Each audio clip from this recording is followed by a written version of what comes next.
jaallatanii miti garee gartuu digdama bilisummaa argachuudhaaf tokko ta'uun dirqama.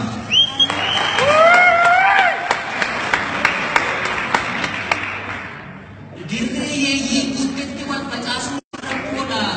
Jarana yoo dhugaatti itti amantan jaalaliyyuu qabsoodha.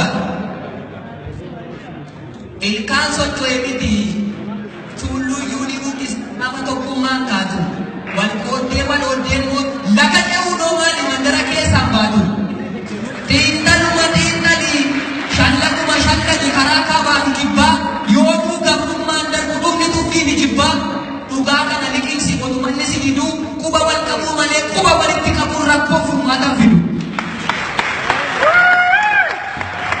Gargar facaalee miti akka ilmoolee qofa bilisummaan kan dhuftu yoo tokko taane qofa. Gidiraa gabaabsinee hundee bilisummaa irratti akka dhaabbannu dhiiroo gosa laalcha yaadaatiin waliin qoodinaan dhiiroo. Karaa dheeraa jalqabne deemsi karaa dheeraa moo jaalala barbaachisa. Miiltoon jaalala qabne gammoojjii onaa irratti bineensa wal nyaachisa. Yaada koo malee ta'uu karaa koo malee ta'uu lafa jalaalumaa ta'ii nanaaf kaayyoon Oromoo jalqaba galmaa galu. Tokkummoollee gamtoomnee tarkaanfachuudha malee qabannee ulee gamna mana gubachaa jiru biyyoo moo bishaan hin dhaabsinaatti teessee wal falmuu qabna.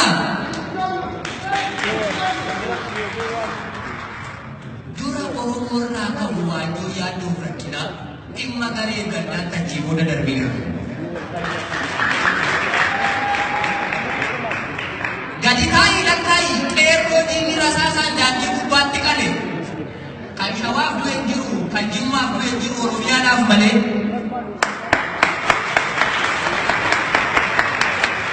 Barataan yuunivarsiitii barataan haayiskuulii qophee battara baatee arsii baay'eedhaan miti gujii booranaa miti Oromiyaa fuulaate.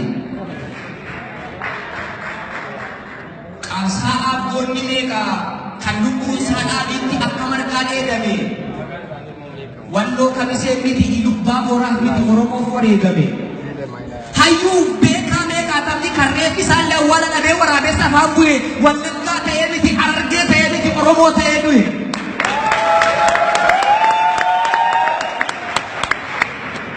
Feetus dhaqii gaafadhuu ooftaa jabiyaa jiru.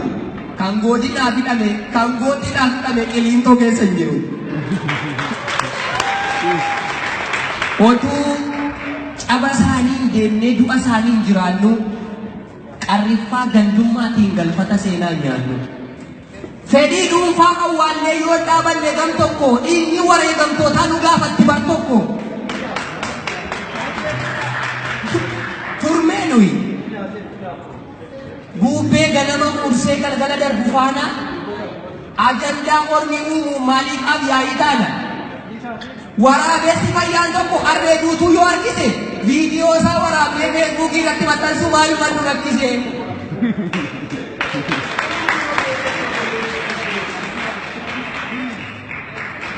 Abaluun akkas taanaan abaluun akkas taatee kabaluun achiin baanaan abaluun achiin baatee. Jennee baaltii oduudhaan nagaa waliin boksinu. Qaawwa walitti baasuurra waan dandeenyu cuqqaallee qaawwa walii dhoksinu.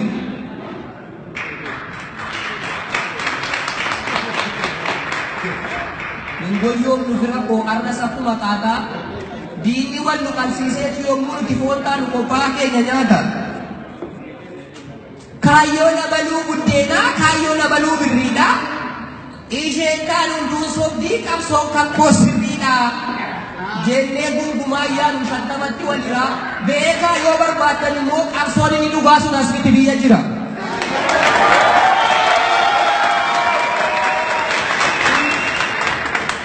Qabsoon inni dhugaan bari lagaaf kutaan gaafadhu. Hin agarree qeerroo Oromoo warra harka duwwaa ba'ee qawwee dura dhaabatu.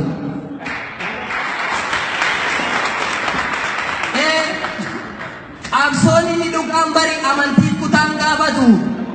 Argitan miti qeerroo Oromoo warra tokkummaan bahee qawwee dura dhaabatu.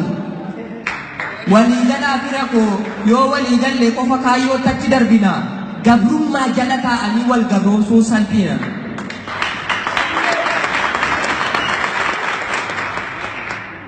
Dhiyoodhaa urgaa'aa jirti foolii moo'icha keenya garaa tokko yoo deemne karaa tokko yoo deemne salphaatti bira geenya. Yookiin harkumaan dhiibuu yookiin funyoon harkisu muka gogee bososee cabsanii qoraan gochuun badaa nama rakkisu. Garuu atis innis isheenis dhaga'i ergaa nuti waliin dhaabnu qabsoon kan uummata hundaatiin injifannoo waliin saamnu galatooma.